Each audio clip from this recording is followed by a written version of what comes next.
começar a nossa live de hoje, aqui com a Leandra Giorgetti, que é nutricionista.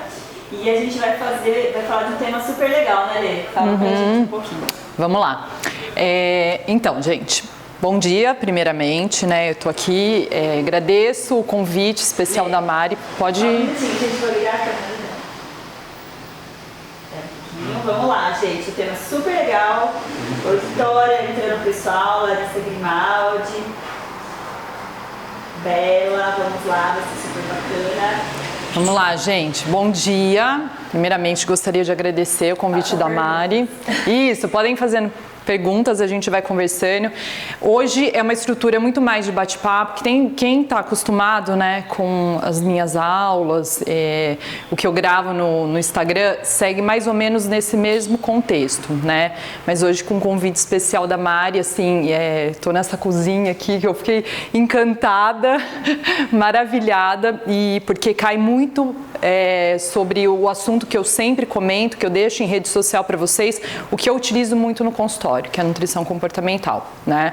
Então, primeiro momento, né, eu acho que é importante a gente entender a relação que existe entre nutrição, comida e alimento, né? Eu vou fazer uma prévia, eu vou ler algumas frases de Michael Pollan, né, que eu acho essencial para qualquer início de palestra ou qualquer início de aula, tá? Ele é um autor americano, jornalista, e ele faz uma referência alimentar super importante, né? Eu vou ler aqui para vocês, só para vocês entenderem um pouco mais sobre o contexto de hoje. Nós esquecemos que, historicamente, pessoas comem por diversas outras razões que não sejam as necessidades fisiológicas. Comida também é prazer, comunidade, família, espiritualidade, relacionamento com o mundo natural e também expressão da nossa identidade. Guardam esse nomezinho, tá? Identidade. A partir do momento que os seres humanos começam a fazer as refeições em conjunto, passou a fazer parte de uma cultura e não só da biologia, né? Então, outra referência que eu vou fazer para vocês é a frase que a gente sempre ouve, né? A gente vive, nós comemos para viver, né? A gente vive para comer também, né? Em relação a esse significado maior que traz a comida, né? O que a gente tem que entender? Alimento é algo nutricionalmente importante para a nossa existência. Ele traz um caráter fisiológico. Só que a gente se alimenta também. A gente se alimenta, foi o que eu acabei de falar aqui na minha rede social, né? De sentimentos, de cultura, de sociedade. Então a referência que a gente faz a um bom prato, uma boa apresentação, é isso que é realmente a gastronomia, ela traz uma referência muito importante também à nutrição comportamental. É através dela que a gente vai se relacionar realmente com o mundo, né? É através delas que a gente vai fazer as nossas escolhas. Então, por isso que eu tenho sempre o cuidado de falar em comida, não só de nutriente, né? Cada cultura, cada ambiente familiar, cada história de vida vai trazer um contexto alimentar totalmente diferenciado. Isso no nosso processo, né, de crescimento, desenvolvimento, pensando desde a infância à vida adulta, né, a gente traz muitos significados em relação da comida. Por isso que eu aceitei o convite de hoje. Eu acho que ele complementa todo o significado que eu tenho em relação à nutrição, né?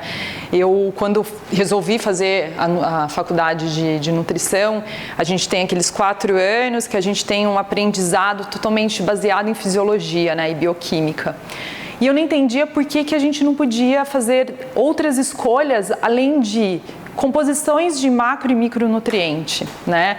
Eu entendia que a gente tinha um comer que ele era totalmente significante desde a nossa história. O pessoal está perguntando aqui, macro e micronutrientes, né? Porque como a gente, o pessoal não conhece muito, então a Daniela está me perguntando o que me dá um exemplo de macro e micronutrientes. Ótimo. Ela perguntou isso aqui pra gente. Macronutriente é proteína, gordura e carboidrato, tá? Micronutrientes são as vitaminas e os minerais, tá? A gente só tem essa diferença de nomenclatura porque a quantidade que a gente come de macro é muito maior do que de micro, tá? Por isso que a gente faz essa diferença. Então, dando continuidade, só para que vocês entendam o contexto, né? A gente não só come macro e micronutrientes, a gente come sentimento, emoção, prazer. E eu acho que referência que eu faço disso também é o momento que a gente está vivendo, né? Onde... Opa, bati no microfone. O comer emocional, ele se torna muito presente nos dias de hoje. Ele é importante, né? A gente come emocionalmente, sim, né? A gente come as nossas emoções, os nossos sentimentos, e nós devemos honrar com isso. Não é errado ter uma preparação com açúcar, não é errado ter uma preparação com glúten, né? Desde que isso faça parte de um contexto de equilíbrio, né? De uma relação positiva com o alimento. E é isso que eu defendo, né? Então, a busca, né, que eu sempre coloquei para vocês, tanto em rede social, tanto no meu consultório particular, é de um equilíbrio e de uma identidade alimentar que é totalmente individualizada, né? Por isso que eu falei para vocês, guardem esse nominho, né? Identidade alimentar. A gente está vivendo uma transição de perda de identidade, né? Que a gente não sabe mais o que é certo ou o que é errado. Mas o certo e o errado, ele tem uma variância. Ele depende do seu histórico de vida, da sua cultura, né? Do seu contexto de vida como um todo, tá? Então, eu sempre caracterizo o alimento como uma forma de sempre benefício, né? A gente nunca vai ter nada de negativo em troca, desde que você saiba fazer as escolhas, né? E aí eu coloquei aqui para vocês algo que é super importante, até anotei na folhinha, eu adoro ficar anotando, escrevendo toda hora, que a gente tem que entender o nosso comportamento em função daquilo que a gente acredita, né? Então a gente tem um aprendizado inicial, que são as crenças, aquilo que eu sempre aprendi na minha casa e que eu levei para a vida, ou mesmo em frente à cultura onde eu estou inserido e que levei para a minha vida como uma experiência, e que isso reflete num comportamento, seja positivo ou negativo, né? Então, se eu acreditar que pão à noite engorda, eu não vou comer o pão à noite. Então, a minha atitude é frente ao pensamento que eu tenho sobre esse alimento, e o comportamento é reflexivo dessa atitude, né? Então, a compreensão desse contexto atitudinal, ele é super importante para as nossas escolhas, né? É super importante para a construção dos nossos hábitos. E ele só vai se tornar patológico a partir do momento que ele vai sair de um equilíbrio entre um desequilíbrio, né? E vai trazendo diversos malefícios para a nossa saúde, né? Seja saúde física ou mesmo mental, que aí vai para uma outra linha que eu não vou mencionar aqui. Então, eu coloquei algumas diferenças que eu acho que é importante para vocês entenderem um pouco da nutrição comportamental, né? A gente tem que diferenciar alimento de comida, né? O alimento é a função que eu falei para vocês fisiológica, do macro e do micronutriente, a necessidade para nutrir meu corpo para eu sobreviver, para que eu não tenha risco de doenças crônicas no futuro. Mas o alimento, ele traz um significado, ele traz uma forma totalmente diferente, que ele vai me mostrar qual é o ambiente que eu estou inserido, a forma que eu devo comer, como eu devo comer, de que forma é feita essa preparação. Então eu falo para os meus pacientes, quando eu pergunto no recordatório de 24 horas, o que você come, né, no seu almoço? Eu como um carbo, uma proteína. Não, ninguém come carbo, ninguém come proteína. A gente come comida. A gente come uma carne, a gente come um arroz, uma batata, né? E dentro desse contexto a gente vai trabalhar com esses significados e respeitando o equilíbrio individual de cada ser humano. A gente tem que diferenciar o que é fome, né? Fome fisiológica e a fome hedônica, né? A fome hedônica é a vontade e ela também deve ser honrada, respeitada. E a partir do momento que eu tenho vontade de comer um brigadeiro, eu tenho vontade de comer um brigadeiro. E não está errado, né? O significado desse alimento na minha vida, ele é importante. E assim, talvez eu restringir ele vai me trazer um malefício, né? Então, entender que o consumo pontual de alguns alimentos, eles são importantes, porque a gente está honrando as nossas necessidades emocionais.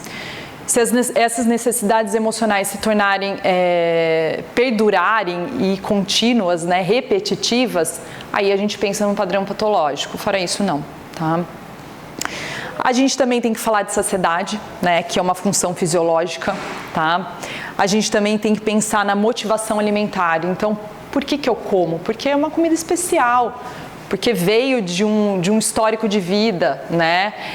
Sempre quando, agora eu vou fazer um adendo super importante, a Bruna, minha cunhada, sempre quando ela faz os encontros sociais com a família e ela traz o buffet delicatessen para esse contexto, né, familiar, é real isso.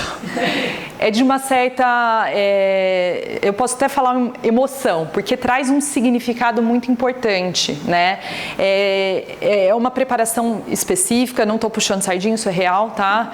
É uma preparação única, diferenciada, ela traz um complexo de sabores e dentro desse complexo de sabores diversos tipos de emoções, né? É um resgate à nossa história e é um momento onde a gente deve honrar esse prazer. Tá? Então, eu digo que esses momentos são únicos, mas são super importantes, eles ficam gravados na nossa história de vida, né? Consumo alimentar é diferente de consumo nutricional. Obrigada pela... Gostei bastante do detalhe. A Ivone Bianca está perguntando, ela queria muito fazer uma rotina de dieta, mas ela queria saber se há alguns alimentos propícios. É a pergunta que ela fez, tá? Então, isso calha muito no seu estilo de vida, né? Vai depender muito do seu objetivo, o porquê que você vai procurar uma dieta, quais são as suas escolhas alimentares. Nenhum alimento isolado, ele tem um fator de ganho de peso, né? Nenhum alimento isolado vai te engordar. O que vai depender é seu contexto alimentar como um todo, tá? E cada um tem a sua identidade alimentar que tem que ser trabalhada, tá? Bom, e aí consumo alimentar é diferente de consumo nutricional, né? Então, o consumo alimentar traz todo esse contexto histórico, cultural, e nutricional em relação às necessidades fisiológicas. A estrutura alimentar, ele é importante para eu saber se eu vou comer 10 horas da manhã, se eu vou tomar meu café da manhã mais tarde, se eu tenho fome e vou honrar com esse momento onde o alimento está presente. Então, a estrutura é o contexto alimentar de cada indivíduo, né? E aí eu finalizo com atitude e comportamento alimentar, que é algo que muitas vezes não é trabalhado no contexto nutricional, mas tendo uma visão mais terapêutica das escolhas alimentares, ele é super importante. Então, muito do que você come hoje traz um contexto histórico e cultural super importante, né? E que se a gente separar isso, né, do que realmente a gente busca, né, como estilo de vida, comer saudável, ter um equilíbrio, ele acaba sendo bloqueado no meio do caminho. Então, você tem que entender as suas atitudes, você tem que entender o seu contexto de crença e quais são as escolhas frente a isso, tá? Eu vou deixar aberto para perguntas, porque eu quis fazer uma apresentação do que é nutrição comportamental e esse contexto gastronômico que traz de importância nessa visão nutricional, né? Mas tem toda a relação, né, de afetividade, emocional e conexão. Que hoje o pessoal fala muito das funções, mas pouco da gastronomia e emoção, né? Apesar de que eu trabalho do buffet, trabalho com gastronomia e emoção, mas você falou que pode gerar uma patologia, né? Ela queria saber o seguinte, a questão da obesidade, né? Como que a gente pode lidar e descobrir quando a gente está trabalhando mais para a emoção, né? Qual é o start que tem que dar? Bom, vamos lá. Acho que todo mundo já sentiu aquela situação, chega do trabalho, final da tarde, eu preciso sentar e comer porque eu mereço, né? O sistema de recompensa, né, que é o tal do eu mereço, ele é algo neurológico e fisiológico, né? E ele traz um contexto emocional que isso traz um pouco do sistema límbico que está localizado no nosso cérebro. Eu não vou entrar muito em neurociência porque foge totalmente do contexto de hoje. Mas vocês precisam entender que isso é inerente ao ser humano. Todo mundo vai ter um comer emocional, uma busca alimentar como uma forma de recompensa, tá? E isso é completamente normal, né? Ele vai se tornar patológico se a frequência dele aumentar. Então tá toda hora beliscando, pegando alguma coisa, porque o ato comportamental de buscar o alimento e comer é viciante, né? Então ficar fazendo isso, né? Pegando e comendo, pegando e comendo. Mas se é pontual, uma sexta-feira à noite, eu sentei com meu marido, tô tomando um vinho, né? Vou comer alguma coisa diferente fora do que eu tô acostumado. Isso é normal, gente, faz parte da nossa rotina. A partir do momento que ele se torna repetitivo, ele vai se tornar patológico, tá? E aí entra em outro assunto que também não cabe a aula de hoje, tá? Mas é só uma apresentação para vocês entenderem. Olha, tá? A Bárbara perguntou em relação a calorias nutricionais, né? Tá. Como que se calcula, como é que ela tem, ela que é leiga, como ela tem uma noção das calorias, né? Uhum. Então, em relação a calorias, a gente vai pensar numa nutrição tradicional, né? Então, a gente tem um gasto energético basal, mais de atividade física, mais de exercício físico, fator térmico de alimento, tudo isso vai ter um somatório do que eu gasto de energia no dia, né? Então, eu devo consumir menos do que esse gasto total para que eu tenha perda de peso. Tá? Isso é uma das alternativas da gente pensando caloricamente. Só que a gente pode também traçar um plano mais intuitivo, né? Então, do padrão alimentar que o paciente tem, ele está tendo manutenção ou ganho de peso, né? E dentro desse fator habitual do seu consumo alimentar, a gente tem que traçar algo que seja menor ao consumo de hoje. Isso vão ter vários determinantes, né? E se ele consumir menos do que ele está consumindo hoje, às vezes trabalhando uma forma intuitiva da alimentação, ele consegue ter perda de peso também. A Milena perguntou que ela gostaria de fazer um plano alimentar não tão restritivo, né? E que porque ela não quer cuidar da parte não precisa emagrecer, ela quer fazer um plano alimentar de manutenção. Sim, isso é possível. É possível? Sim, de uma forma que honre com a sua identidade alimentar, né? Aquilo que eu falei, não existe nenhum alimento isolado que tem potencial para ganho de peso, tá? E o que vale é o contexto alimentar como um todo. Tem mais uma perguntinha? Estou perguntando aqui no clipe.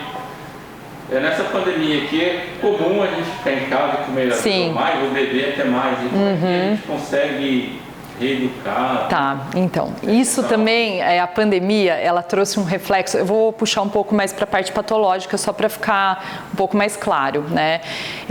Os pacientes que trazem uma patologia específica, seja um consumo exagerado alimentar, um transtorno de compulsão alimentar, ou aqueles que fazem restrição alimentar por algum fator patológico, eles tendem a piorar esse quadro, né?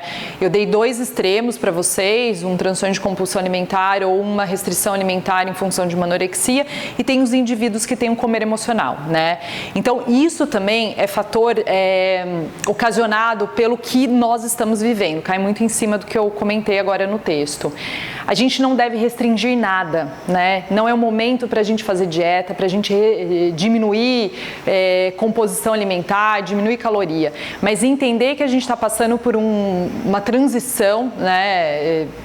Talvez nutricional também, onde esse contexto que nós estamos vivendo faz com que a gente tenha uma busca emocional frente à comida bem maior, né? Então, entender que isso vai acontecer e tá tudo bem, né? Desde que não seja um padrão repetitivo que gere um padrão mais patológico.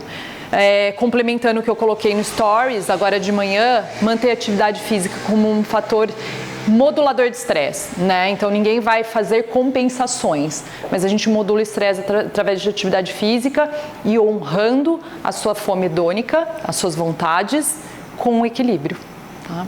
Bom, gente, eu acho que finalizamos então as perguntas.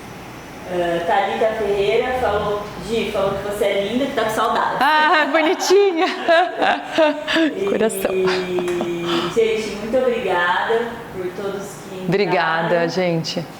vamos encerrar. E quem quiser saber mais alguma coisa, saber de literatura, algum trabalho, mesmo as referências que eu coloquei de Michael Pollan. A tia Adriana falou que você é a melhor. Ai, que bonitinha, obrigada. É só me mandar mensagem, tá, gente? Hoje foi mais uma pinceladinha mesmo, defendendo a nutrição comportamental frente a esse conhecimento gastronômico, né? Eu sou a maior defensiva de tudo isso, vocês sabem, quem me segue sabe muito bem disso, tá bom? E o que precisarem, estou à disposição. Obrigada, viu, gente?